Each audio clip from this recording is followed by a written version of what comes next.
Good morning from Wisconsin. And you join us just at the right time to see the cars rolling here at the world-famous Road America, Elkhart Lake. And it is a wet morning here at America's National Park of Speed. And we're going to show you the current weather conditions. So we're in the mid-60s. Humidity's at 73, but it's just started raining about 20 minutes ago. There was a light sprinkle earlier this morning, but this looks a little more full-on and regular and steady. Hi, folks. Lee Diffie along with Townsend Bell and Marty Snyder and T. Bell. You enjoy looking at the weather, and you know what's coming. It's going to be a wet session for this 1 hour practice. Yeah, the radar does definitely show some heavier rain coming very soon here to Road America, which begs the question, will drivers run? And the answer is, you can already see a couple cars on the track right now.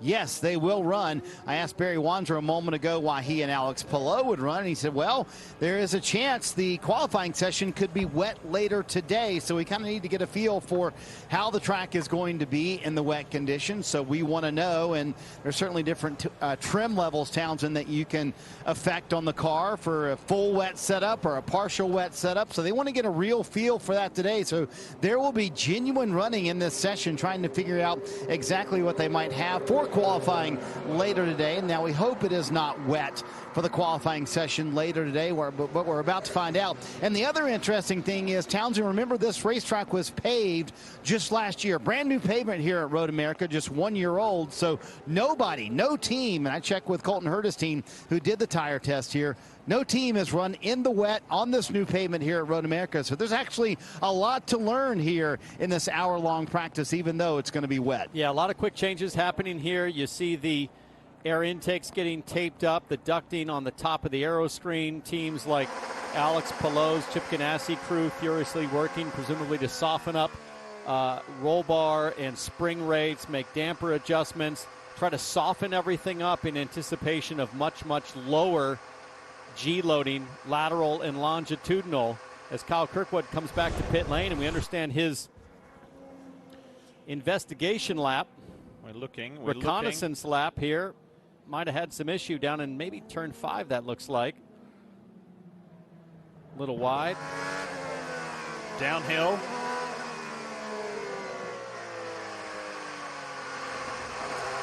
Oh, that's turn 8. So pretty slick there. Rim shot. I see a car up ahead. I'm not sure who that is. That's the 14 of Ferrucci.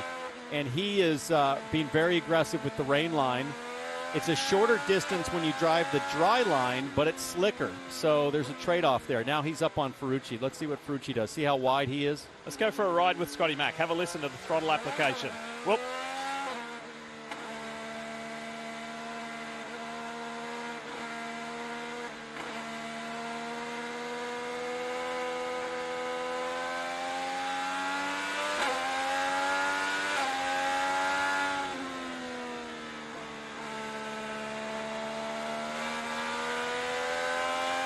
So sketchy right now.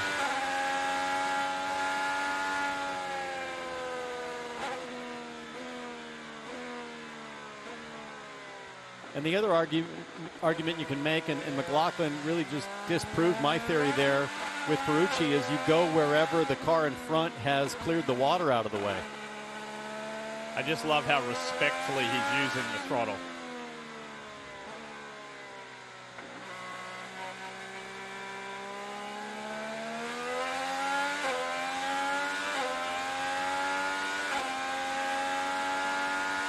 Okay, you're P2 here, P2. Quick time is 35. Something happened out there. Let's show you. It's Colton Herta, I'm hearing. So let's go from McLaughlin and the XPEL Chevy to Colton Herta and show you what went down with the driver of the Gainbridge Honda. Down to turn 5. Right front locks up. He has to release the brake pedal to keep the tire rolling. Pretty minor there, just a little overshoot.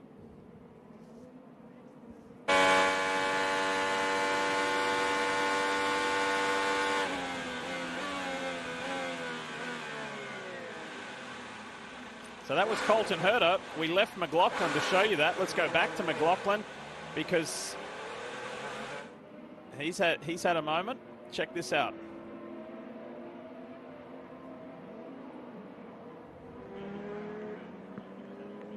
That's in turn 3.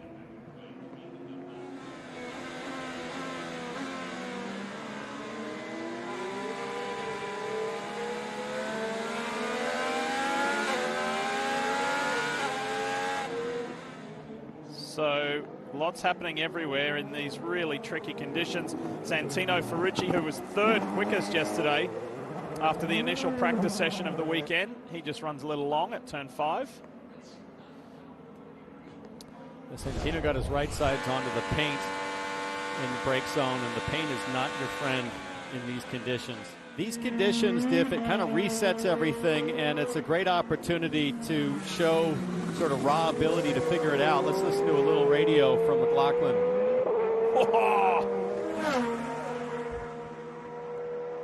That was a big moment. That was awesome. His teammate Joseph Newgarden did something similar in the dry yesterday, but was not that far broadsided. That was pretty wild from Scotty Mack.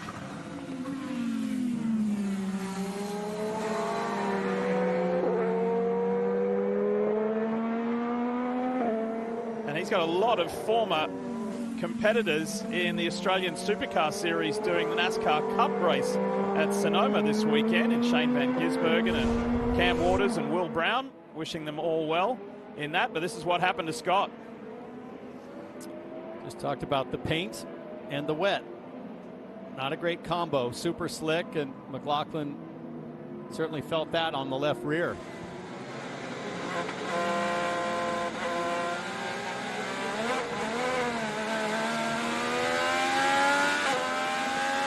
Just mentioned how quick Lundgaard has been.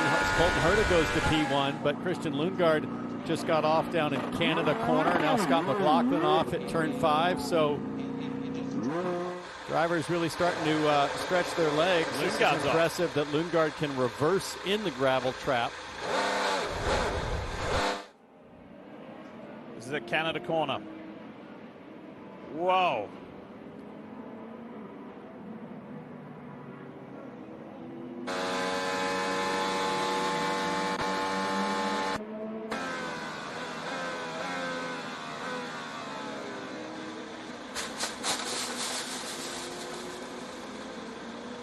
That's why we have runoffs. You notice at the end of that, Diff, how he immediately recognized that little sliver of asphalt to the right and steered over there to avoid causing a red and getting stuck, and that allowed him to reverse out with just his right sides on the pavement.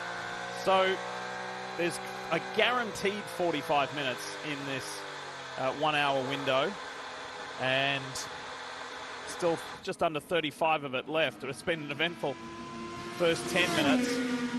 Oh, here is Alex Palou. That'll be our first red. It will be indeed, and I'd say that's outside turn 14, last corner.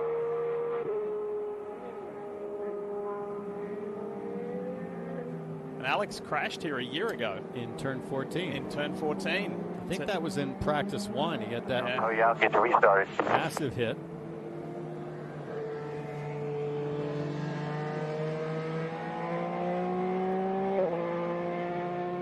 Exciting times for Alex because he is off to race in the 24 Hours of Le Mans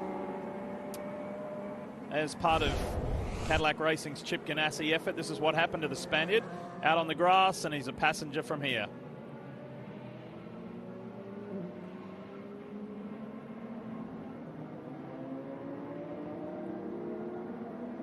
It's impressive we made it that long without a red in these conditions. Yeah.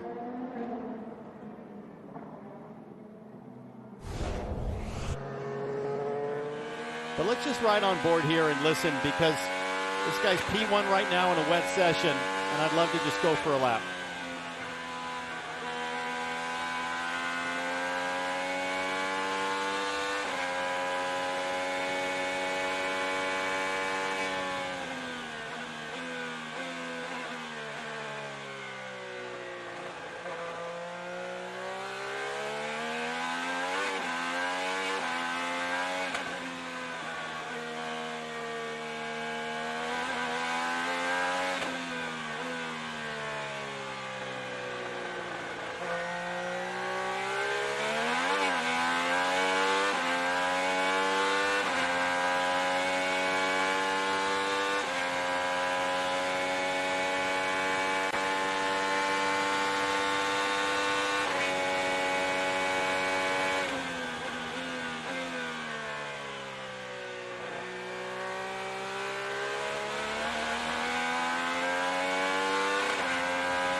Great stuff there. Nice pass on Marcus Armstrong, and Colton just went 3.5 seconds faster than anybody's gone in this session. So he's doing a great job behind the wheel. You also notice balance-wise, his car really seems to be producing great grip here. But let's take a look at this replay here of Colton's teammate Kyle Kirkwood down in turn 5. Heavy right front lockup.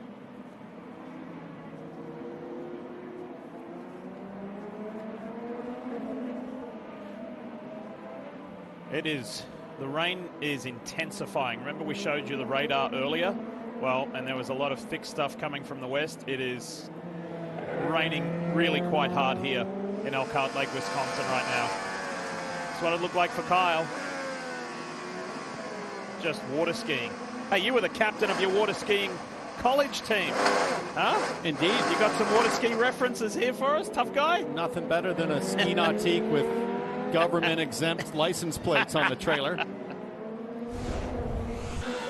And I think it's coming his way in the 5-Hour Energy Honda. Well, I'll tell you, speaking of 5-Hour Energy, what a job they're doing to promote this driver nationally. Yeah. I see TV commercials all over the place.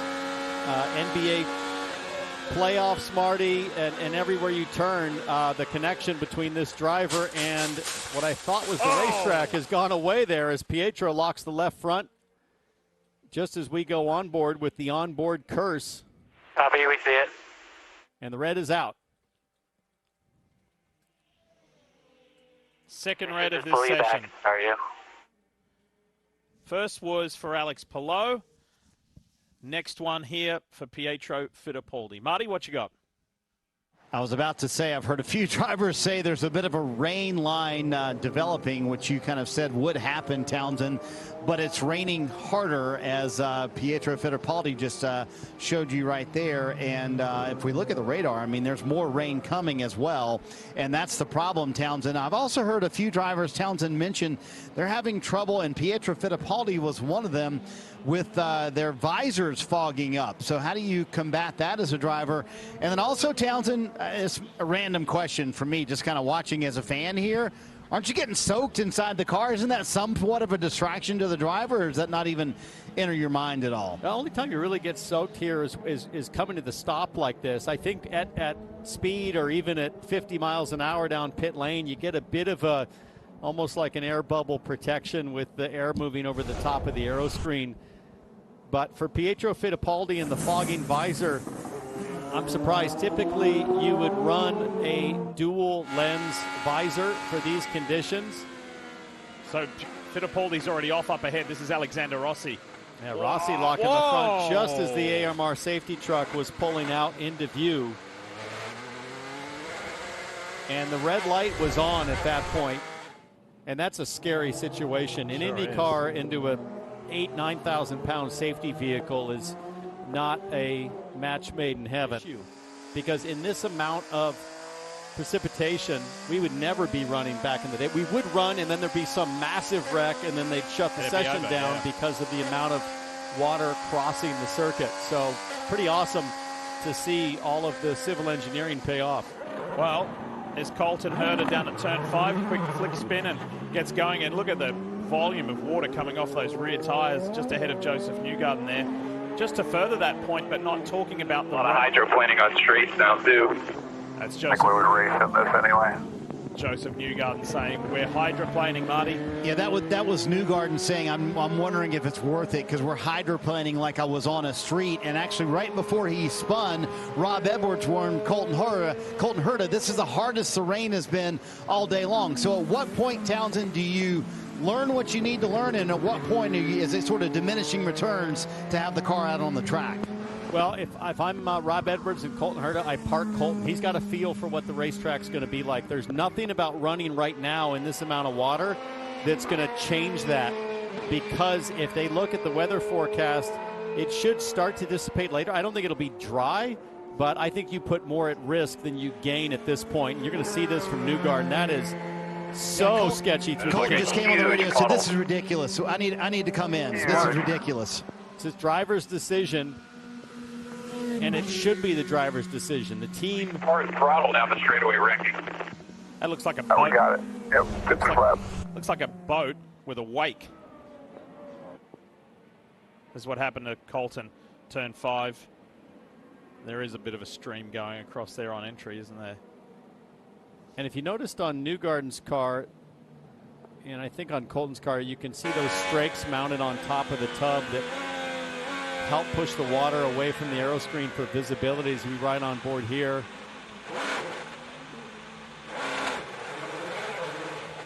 The other thing is, after a red flag, you lose 100% of your tire temp in the wet, right? You saw when cars come to a stop on pit lane or off track. We think the humming is fuel probe alarm in first gear. Here's Christian Rasmussen in the Guy Care Chevy. Want to show you a replay of this young rookie. Just look at the stream of water. Well, just look at how brilliant the reflection is for the Guy Care Chevy on that shot. It's like a mirror.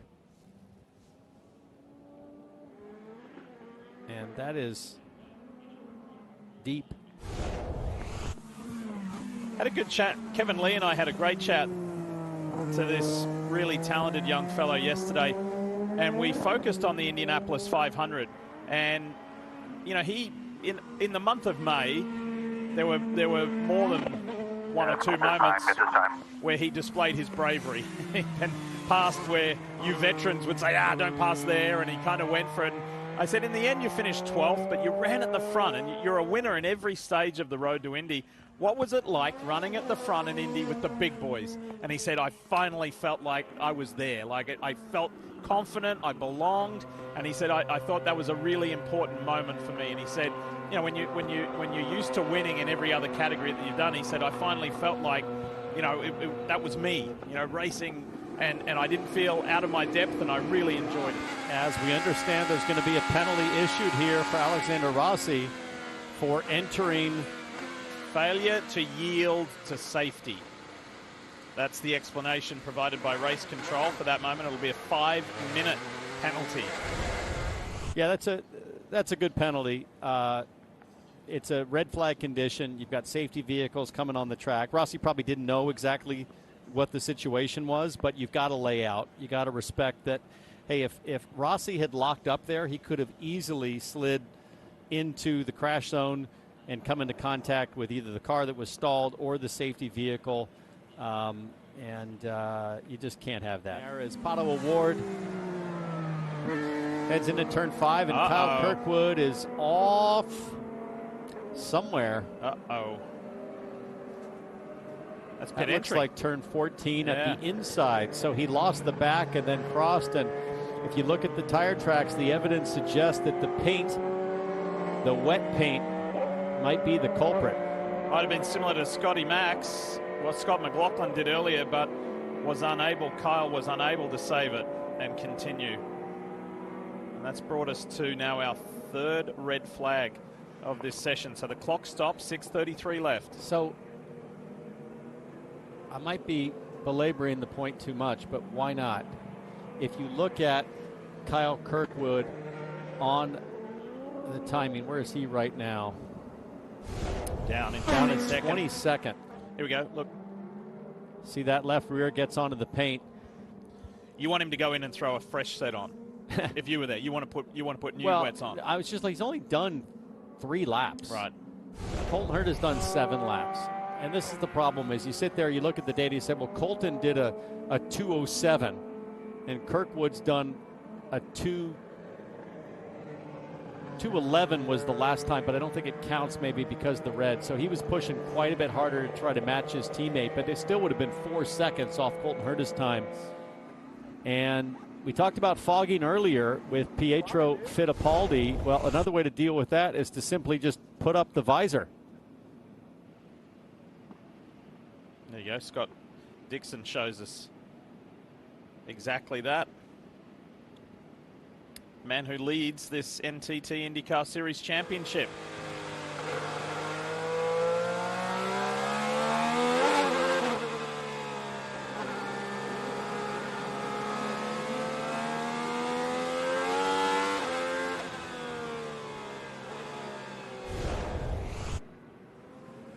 All right, here we go. 6 minutes left. Let's get after it. You got to think, if you're McLaughlin or Dixon or Power, you're going to be in a hurry to catch the tail end of Colton Herta as Alex Palou has come to a stop. And this will probably bring out another red. And Marty, you mentioned it earlier, and I think it's a great point. Every time there's moisture of this level, it seems like the gremlins electronically start to creep into the picture, and Palou maybe has fallen victim to that here. Yeah, I wonder what's happened here. Alex did say something on the radio about there was an issue, but I couldn't quite catch what he said. And then Barry Wanzer said pit this lap, and they made it about that far. So he barely left pit road, and this, yeah, is your point. Will be another red flag, because they're going to have to tow him all the way around this racetrack, and he's not 200 yards from his pit stall. I wonder if they'll just pull him backwards. Detroit, Marty. Let's chat with Scotty Mack as his teammate Joseph Newgarden is fired up, waiting for the 10 car to get back to pit road so he can get a lap in. How was that? Was it fun? It was awesome. I don't know if I would describe it as awesome, Scott. I was just sick. It was awesome. I love the rain. I love it. And the XPEL Chevy was good. I went off a couple of times, but that's what you got to do. You got to find the limits. And I haven't driven an open wheeler car much in the rain, so every chance I get, I always tell the guys, like, let's go out. And they're a little bit funny about it and whatever, but yeah, sometimes the driver gets his way. Yeah, Kyle was like, listen, let's settle down a little bit on the radio. Pushing where, like, we could risk it. You know, if I wouldn't push where there's a fence, you know what I mean? Like, yeah, it was, well, but how do you find that edge, though? Oh, look, it's just you got a risk versus reward. You look at the escape roads, and where you can push. 5 was an escape road, Canada Corner, turn 12. And then the other ones were like 14 and stuff. The 3, when I went off at turn 3, it was like, I shouldn't have done that. That was a bad one. But ultimately, yeah, just trying to find the limits. And open wheel is very different to drive than a touring car in the wet. So it's just feeling that and understanding that.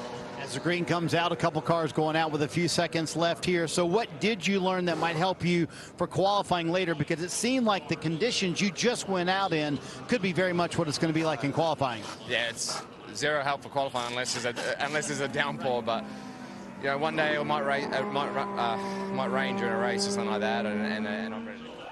Everybody has a story to tell on their wet session as we show you the practice results. Colton Herta, the man on top. We heard from Colton as well. Will Power, Christian Rasmussen was out there. Not sure how representative these times are, but everyone had a story to tell. I mean, lots of cars ran enough laps to get a read. Some pushed hard, and I think, you know, for Colton Herta, it should be a big smile. Job well done. Nobody even close to his pace. So he'll start doing the rain dance, hoping these conditions can be replicated in qualifying later on today. Some drivers elected to just go out, maybe do a lap or two, like Scott Dixon. He'll finish 25th in this session. So he's, listen, no higher percentage driver in the field in terms of risk mitigation and focusing on the ultimate result. So 2 different strategies. Go for it, hang it all out there, or protect the car. We'll find out later what the right moves might be.